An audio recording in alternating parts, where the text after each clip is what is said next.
Fala galera! E aí, como é que tá essa pandemia? Sou só eu ou vocês também estão tendo dificuldade de escutar o pessoal com esse negócio aqui? Assim fica até um pouco melhor, mas isso aqui enche saco, né? Aqui, né? Vamos tentar tratar um assunto aqui sério, galera, que tá tirando sono de muita gente nessa pandemia. Vocês sabem se a cloroquina tem algum efeito real em relação ao coronavírus? E vocês sabem como achar isso na ciência? É isso que a gente vai falar aqui hoje, galera. Vamos tentar trazer alguns estudos científicos, vamos tentar trazer como é que se faz ciência de verdade, para que a gente possa tentar responder essa pergunta aí que muita gente está se questionando. Muito tem se falado em nome da ciência, ainda mais nesse momento agora de pandemia, tá todo muito turbulento, muito nebuloso. Muita gente fala que as coisas são comprovadas cientificamente. Eu vou trazer um pouco aqui da rotina de quem precisa pesquisar, eu vou mostrar as ferramentas que a gente utiliza e eu vou tentar trazer um pouco sobre o assunto da cloroquina e o tratamento de coronavírus. Nosso objetivo aqui é trazer exclusivamente o conhecimento. Eu quero trazer o que eu posso agregar aqui com a questão de pesquisa científica propriamente dita. Para eu poder começar a falar de evidência científica, gente, eu tenho que vir aqui introduzir o assunto de pirâmide de validação científica ou pirâmide de nível de evidência. Tem vários nomes para isso. Ela possui uma base, com estudos in vitro, e ela vai subindo o nível de evidência científica para as revisões sistemáticas. Isso aqui responde ou respeita uma hierarquia de tipos de estudos científicos para que chegue a um nível de evidência científica mais forte. Por que eu quis introduzir o assunto de evidência científica trazendo para vocês essa pirâmide? Porque é muito importante a gente ter o discernimento, verificar se o estudo científico ele é bom ou não. Tem ferramentas para a gente poder pesquisar isso, mas eu vou procurar no topo da cadeia da pirâmide se já existe alguma comprovação de que a hidroxicloroquina ou a cloroquina são eficientes no tratamento frente ao coronavírus. E como que a gente faz isso? Pesquisando revisões sistemáticas, meta-análise. Esse site aqui é o PubMed, é a nossa maior biblioteca online de artigos científicos que já foram publicados. Existem várias outras que também são muito boas, ele tende a procurar diversas revistas e por isso ele é uma das mais bem respeitadas bibliotecas para esse fim. E quando a gente coloca cloroquina e coronavírus, ou Covid-19, a gente consegue encontrar 209 resultados, isso sem nenhum tipo de filtro, o que já é muita coisa produzida, muita coisa pesquisada. Mas se a gente for avaliar aqui a data de publicação, são coisas muito recentes, coisas de maio de 2020, coisas de março de 2020, coisas de abril de 2020, o que não podia ser diferente, né? A doença é de 2019, a gente não podia querer mais do que isso. Agora eu vou aplicar um filtro aqui para a gente achar aquelas revisões sistemáticas, revisões de meta-análise que eu estava falando, que são revisões que já trazem para a gente uma informação mais consolidada sobre o assunto. Se eu venho aqui em revisões sistemáticas, a gente vai achar 4 resultados. Isso é muito bom, ainda mais para uma doença que começou no ano passado, já tem bastante coisa produzida. Mas mesmo assim, isso aqui é insuficiente para a gente começar uma conversa sobre evidência científica. No meio acadêmico, no meio científico, falar de uma conduta, de um consenso com 4 artigos é muito pouco. Porém, se eu colocar aqui em meta-análise, a gente não acha nada. De novo, gente, a gente vai pesquisar as revisões sistemáticas simplesmente para fazer um trabalho que seja realmente mais consolidado. Existem muitos artigos nesse meio do caminho que são bons, mas a gente quer achar que é consenso, o que a ciência traz como verdade absoluta em relação ao assunto. Para isso, gente, eu fui atrás de 2 daqueles artigos, daqueles 4 que a gente achou como revisões, para que a gente consiga achar a nossa resposta aqui nesse vídeo. Então vamos lá. Gente, esse aqui é o nosso primeiro artigo científico. É uma rápida revisão sistemática do uso clínico, das condutas clínicas, utilizando a cloroquina e a hidroxicloroquina como tratamento do Covid-19. Se a gente for tentar ler o artigo inteiro aqui, a gente vai se perder no meio do caminho. Então eu tomei como base aqui para o nosso vídeo a conclusão. Joguei lá no Google Tradutor para ficar mais fácil de todo mundo compreender. Vamos para uma leitura conceitual aqui. Eu vou pausar cada oração para que todo mundo entenda o que está sendo dito. Então vamos lá.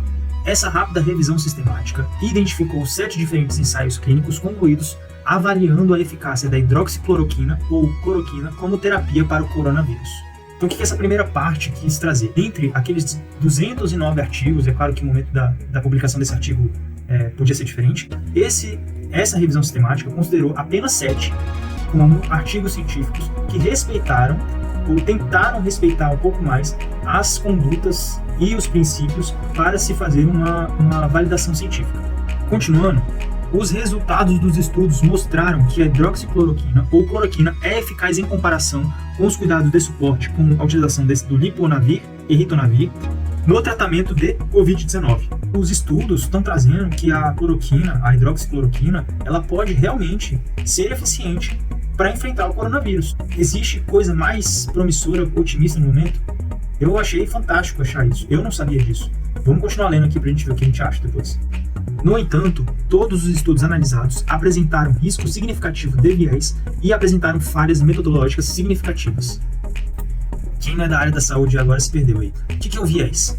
Viés é tudo que pode interferir num resultado mais limpo. Por exemplo, se você está avaliando uma coisa que você deixou de considerar algumas vertentes que poderiam ser importantes, ou o contrário, você considerou coisas que na verdade não são tão importantes, você acabou gerando um viés de estudo.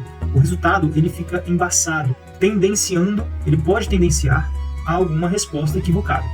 E o que é uma falha metodológica? Falha metodológica é exatamente o fato de você não seguir de forma correta os métodos. Geralmente, quando os cientistas, o pesquisador, ele está tentando encontrar uma resposta, uma evidência científica, ele tem que respeitar algumas condutas, alguns pré-requisitos.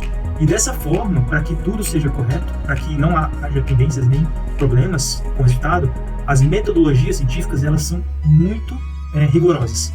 Como tal, ainda faltam evidências clínicas para apoiar o uso terapêutico de hidroxicloroquina ou cloroquina. Isso não podia estar mais claro.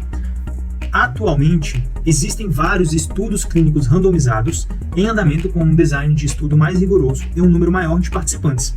Portanto, enquanto aguardam seus resultados, os médicos devem adiar o uso rotineiro de cloroquina ou hidroxicloroquina para o Covid-19.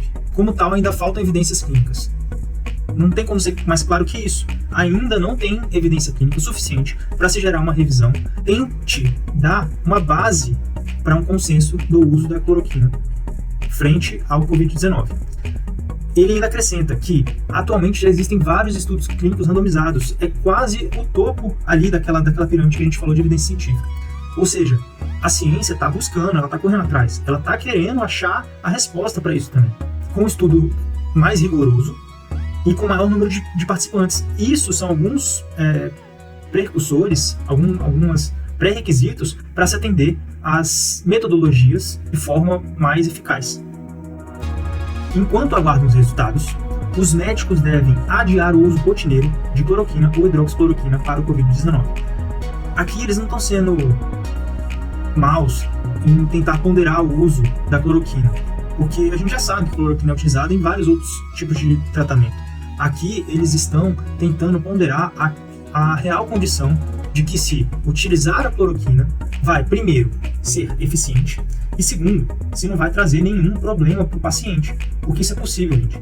Muitas das coisas podem ter interferências em uma doença e ter também uma cooperação para acelerar outros tipos de doenças. Então a gente tem que tomar muito cuidado em relação ao que a gente fala e vê na mídia falando sobre a cloroquina. Pessoal, esse aqui então é o segundo artigo que eu selecionei. É a revisão sistemática da eficiência ou eficácia e segurança da cloroquina para o tratamento do Covid-19. Da mesma forma, vou mostrar aqui para vocês, é um estudo científico extenso, tá? Com bastante coisa. Vamos nos ater à conclusão dela. Esse estudo científico, ele já começa falando que existe uma justificativa pré-clínica e evidências suficientes sobre a eficácia da cloroquina no tratamento do Covid-19, bem como evidências de segurança do uso prolongado na prática clínica para outras indicações, para justificar a pesquisa sobre o assunto. Lembre-se aqui, eu fico cada vez mais animado. Isso é bom demais, gente. Então vamos lá.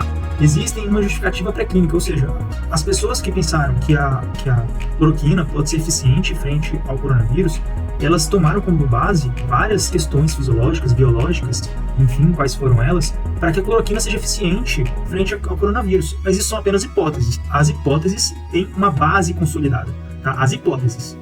As circunstâncias atuais justificam a priorização da revisão ética das propostas de estudo acima de outros tópicos de pesquisa menos prementes, ou seja, revisão ética institucional acelerada.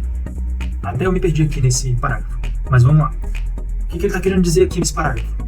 É uma sugestão desse estudo para que as instâncias de maior poder frente às questões de aprovação ética frente aos estudos científicos sejam menos burocráticas, para que elas priorizem os estudos que estão tentando achar a cura para o coronavírus, dentre eles com o uso da cloroquina, e que eles tentem flexibilizar um pouquinho mais a burocracia para se aprovar e se estudar logo isso. Embora o uso da cloroquina possa ser apoiado por opiniões de especialistas, o uso clínico desse medicamento em pacientes com Covid deve aderir à estrutura MEURI ou após a aprovação ética, como um estudo, conforme declarado pela OMS. De novo aqui, gente, nesse parágrafo, ele está tentando trazer à tona a questão da aprovação ética para os estudos serem realizados de forma mais acelerada. E ele ainda acrescenta essa questão do uso monitorado de emergências de intervenção não registradas, que é o MEURI. Mas, basicamente, isso quer dizer que, para que um tratamento, uma conduta seja utilizada, mesmo que ela não seja registrada, essa organização, ou a OMS, deve aprovar isso. Então, uma instância maior, ela deve ser responsável para que isso aconteça. Para finalizar, a gente vem aqui, dados de ensaios clínicos coordenados de alta qualidade, provenientes de diferentes locais do mundo, são urgentemente necessários. Esse artigo não podia trazer uma resposta mais clara para a questão de que ainda não há evidência científica. Ele recorre de forma bem pragmática, bem rígida, as instâncias que estão responsáveis para a produção de estudos científicos, elas sejam mais aceleradas, flexibilizem logo para que os estudos de boa qualidade, os estudos de forte evidência científica sejam realizados logo. E ele ainda fala aqui que são necessários esses estudos. Ele não fala outra palavra senão essa. Ele está falando que os estudos que ainda não existem, eles precisam existir para que o uso da cloroquina seja eficientemente utilizado para o tratamento do coronavírus. Obviamente, gente, eu estou trazendo aqui apenas 2 artigos científicos com um peso considerado de revisões sistemáticas, mas que eu acredito que são insuficientes para a gente poder começar um diálogo a respeito da eficiência da cloroquina com o coronavírus. E quais seriam as reais consequências se fosse dito que a cloroquina é eficiente no tratamento do coronavírus? Bom, é muito difícil antecipar todos os possíveis problemas em relação a isso, mas com certeza uma das coisas que a gente tem que falar aqui é em questão dos efeitos adversos de um medicamento, de qualquer medicamento. Existem medicamentos que os efeitos adversos eles são bem brandos, não tem grandes problemas, mas a maioria dos medicamentos, se utilizado da forma incorreta e se utilizado em grande escala, podem gerar problemas à saúde muito sérios. E quando a gente introduz isso no contexto de coronavírus, pode ter certeza que as pessoas não vão ter bom senso.